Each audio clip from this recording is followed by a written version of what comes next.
Muy buenos días, les damos la bienvenida a la primera edición de nuestro programa Conversemos en un Negocios, una jornada educativa para que todas y todos aprendamos sobre los temas que están marcando la pauta en nuestra sociedad. Mi nombre es Fabián Fuentes, coordinador de prensa en un Negocios de la Facultad de Economía y Negocios de la Universidad de Chile. En la edición de hoy hablaremos sobre un tema en particular que involucra a todas las personas que han aplicado el teletrabajo desde que comenzó la pandemia en nuestro país, pero que debido al plan paso a paso laboral que ha publicado el Ministerio del Trabajo y Previsión Social, donde se invita a las empresas a velar por un retorno seguro en la vuelta al trabajo presencial, ha generado cierto rechazo y miedo por parte de las personas.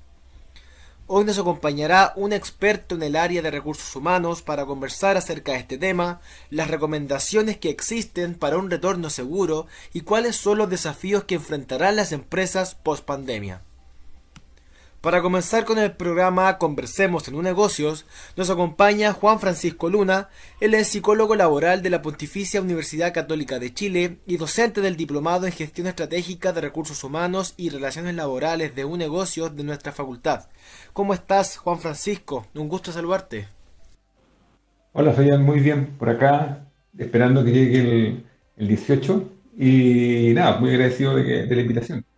Muchas gracias a usted, profesor, por ser parte de este programa. Estamos comentando sobre el plan paso a paso laboral que ha propuesto el gobierno para velar por un retorno seguro, ¿cierto?, a esta vuelta a la presencialidad en los distintos trabajos y las empresas. Bajo tu percepción, Juan Francisco, según lo que has vivido y lo que has percibido en este último tiempo en pandemia, ¿cuáles crees que son las principales preocupaciones que tienen los trabajadores para volver a la presencialidad en sus trabajos? Van a tener que tener un distanciamiento social, va a ser todo más distinto, cómo se va a dar la distribución de los puestos en la oficina para seguir con las medidas de sanidad, cómo se va a dar esta relación. Sí, mira, una de las pocas cosas buenas que ha traído la pandemia es que ha permitido acelerar algunos cambios que ya venían desarrollándose en varios ámbitos. En el mundo del trabajo, eso ha sido especialmente notable porque ha aumentado el e-learning, ha aumentado el teletrabajo, Mm. que son tecnologías que ya estaban disponibles hace mucho tiempo y que por alguna razón no se habían masificado. Y otra de las cosas que ha ocurrido en este momento es que hemos podido medir en tiempo real muchas de las cosas que están pasando con los trabajadores. Mm. Y una de ellas tiene que ver con los sentimientos, cómo han vivido este proceso. Desde el inicio de la pandemia, el inicio del teletrabajo, el inicio de este teletrabajo como improvisado que tuvimos que hacer, Mm. con un montón de herramientas que no teníamos disponibles, comillas, a merced de la calidad de la red que nos tocara en el fondo, con implementos que los propios trabajadores ponían, ¿no es cierto?, con sus propios computadores, con sus propios celulares, con sus propios servicios de Internet. Toda esa gama de mediciones nos ha permitido identificar que hoy, en este momento, hay básicamente cinco grandes temores que tienen los trabajadores Mm. en relación a la vuelta, ¿no es cierto?, al trabajo presencial. Primero, obviamente, hay una gran preocupación que tiene que ver con cómo se va a reducir el riesgo de contagio en el trabajo. Eh, en general los trabajadores sienten o están conscientes del tremendo daño económico que provocó la pandemia, ven que hay una amenaza real al trabajo y obviamente en la medida en que ellos ven amenazada su salud también quieren saber qué condiciones van a haber, cómo se va a reducir el riesgo Mm. de un evento de contagio. En segundo lugar, y relacionada con la anterior, hay toda una preocupación de cómo el trabajo se va a adaptar para cuidarnos. Claro. ¿Qué va a pasar con el espacio físico? ¿Qué va a pasar con el testeo? ¿Qué va a pasar con el contagio?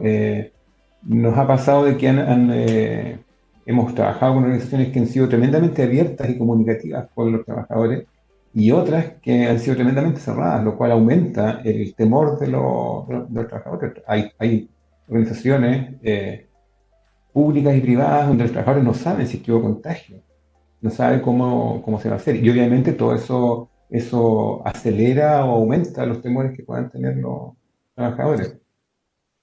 En tercer lugar, las personas tienen inquietud respecto a cómo va a cambiar el trabajo mismo en el fondo, si van a tener la información, si hay nuevas prioridades, si van a tener las herramientas disponibles, de qué manera la organización se va a adaptar. Obviamente una organización comercial eventualmente puede tener no sé, líneas de negocio que ya no van a ser prioritarias o van a querer aprovechar oportunidades generadas por la pandemia, o en el caso de los servicios públicos, todos los desafíos que implica la reactivación o los servicios a las personas que han sido más afectadas por la pandemia. Todo eso va a significar cambios en el trabajo mismo y la gente también los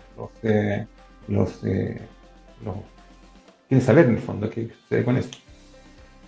Y finalmente, las personas obviamente están muy preocupadas respecto a cómo afectan sus proyecciones a futuro, cómo afecta sus perspectivas de trabajo, cómo la organización va a enfrentar esto y si eso tiene un impacto para ellos personalmente. Si van a seguir teniendo trabajo, si van a poder, no sé, pues en organizaciones públicas, si es que los eventuales ahorros de presupuesto van a significar una reducción de la gente que se contrata. En el mundo privado, si es que la organización va a seguir, si es que Claro. tiene espaldas suficientes para continuar. En muchas de ellas han habido ya disminuciones de rotación, entonces hay toda una gama de preocupaciones que tienen que ver con eso también. Claro. Y además detrás de cada trabajador hay una persona, digamos, hay una familia, hay personas que realmente se han visto afectadas por este tema, pero le quiero preguntar si es que existe alguna brecha de género en este sentido. O sea, ¿se han visto afectados en mayor medida los hombres que las mujeres o al revés? Sí, hay bastante evidencia o información que sugiere que en la etapa de trabajo a distancia, las cargas de trabajo han sido distribuidas de manera bien poco equitativa, que las mujeres han asumido una cantidad de trabajo extra Mm. y, y si antes de la pandemia teníamos ya un problema de doble presencia, especialmente entre las mujeres, eso claramente se ha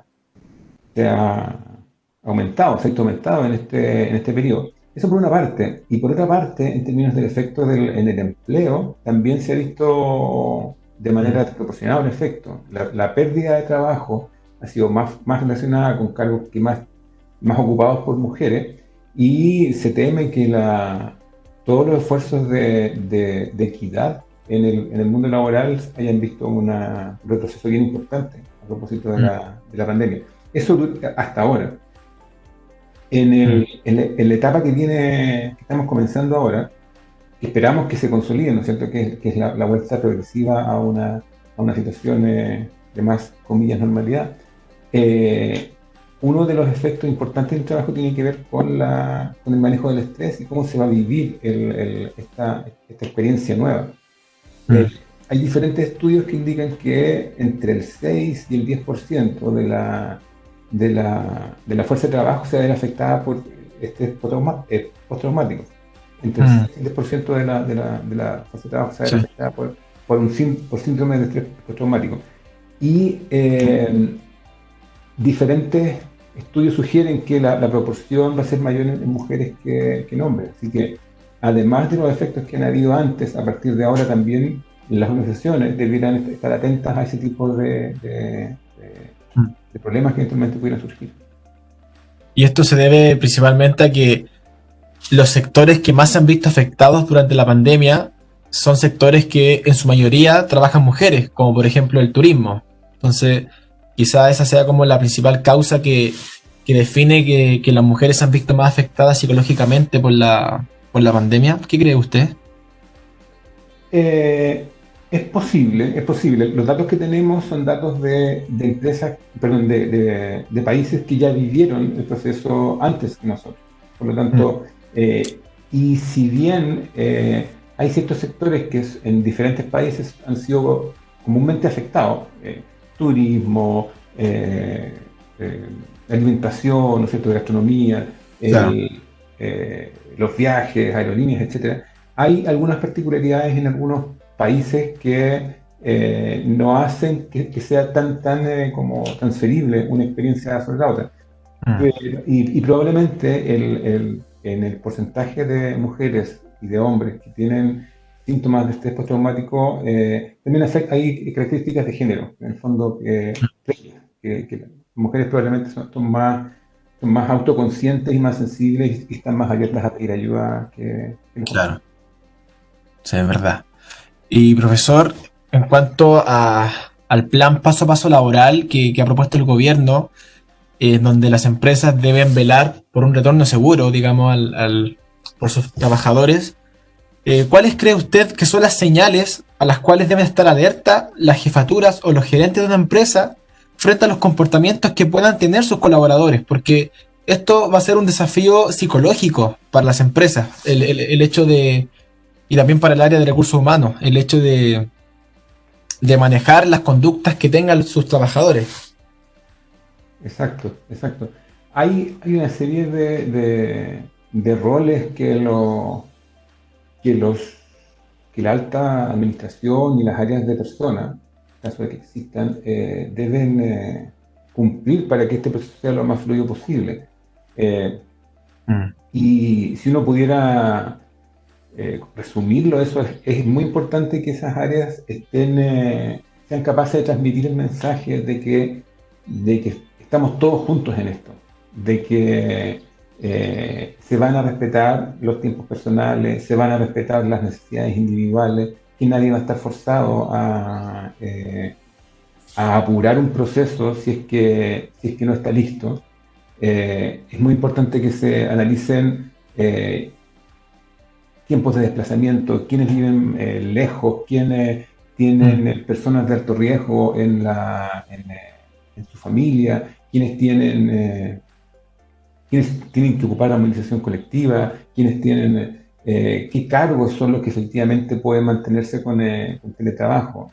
mm, Y respetar esa gradualidad creo que es tremendamente importante. Mantener obviamente informados a todos los colaboradores de qué está pasando, de cuáles son las medidas. En cuanto las organizaciones sean capaces de dar cuenta de estas preocupaciones, el proceso va a ser mucho más gradual y va a ser mucho menos traumático para las personas.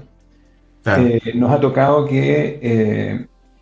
ver que organizaciones que son capaces de conectar el quehacer que tienen ellas con algún propósito, con un rol dentro de la pandemia, con una contribución a la sociedad o con algún elemento valioso para Chile completo, Mm, el proceso ha sido mucho más fluido y mucho más llevadero para las personas.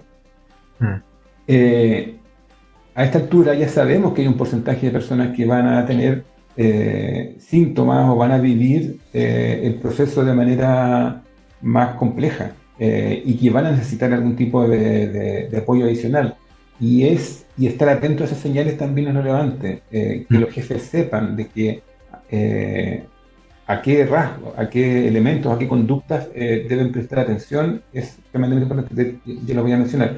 Eh, pero el hecho de tener una red de apoyo, de generar una red de apoyo dentro de la organización es clave para que este proceso sea mejor. Algunas de las señales de alerta importantes que, que hay que atender es, uno, si es que yo, algún integrante de mi equipo, algún colega, nos damos cuenta de que está teniendo un empeoramiento de su sueño, de que está mm, durmiendo poco, de que tiene problemas con despertar más temprano de lo que tenían planeado, con que tiene problemas para iniciar el sueño, son señales que son importantes de considerar. A todos nos ha pasado en este periodo, porque ha sido un periodo extraordinario. Yo, mm, yo hoy día mismo desperté en la mañana antes de lo que tenía planeado. Ahora, en la medida en que eso se repite, se transforma en una experiencia poco placentera y comienza a tener un efecto central en nuestras vidas, debiéramos tener atención y debiéramos considerar si debiéramos Mm. pedir ayuda profesional. Si estamos demasiado irritables, si es que de repente nos enojamos sin razón, si actuamos de manera agresiva, lo mismo, nosotros mismos o, insisto, un colega, un jefe, un integrante de nuestro equipo, alguien que depende de nosotros. Mm. Si por alguna razón tenemos personas que han tenido experiencias especialmente duras en este periodo y que están volviendo y que de alguna manera esa experiencia previa se vuelve a estar presente, la persona tiene recuerdos que no los desea y que eventualmente los vuelve a tener, alguien que tuvo que alguien de la familia falleció, que vivió algún hecho delictual durante el periodo o vinculado con esto, alguien que vivió una emergencia, etcétera, y que por alguna razón vuelve a vivir eso, también es una señal relevante. Personas que pierden el interés en las actividades que suelen disfrutar, que están hipersensibles, todas esas señales son importantes de que la organización esté atenta y pueda generar alguna red de apoyo para contener y para ayudar al resto. En la medida en que las personas nos sintamos cuidadas y nos sintamos que somos parte de un equipo y que estamos todos juntos en esto, el proceso va a ser mucho más llevadero. Perfecto, profesor, todo clarísimo. Muchas gracias, Juan Francisco, por contestar todas estas dudas. Estamos despidiendo nuestra edición. Recuerden seguirnos en todas nuestras redes sociales, en donde estaremos publicando todas las semanas un nuevo capítulo de nuestro programa. Te agradezco tu participación, Juan Francisco, y nos vemos en otra oportunidad.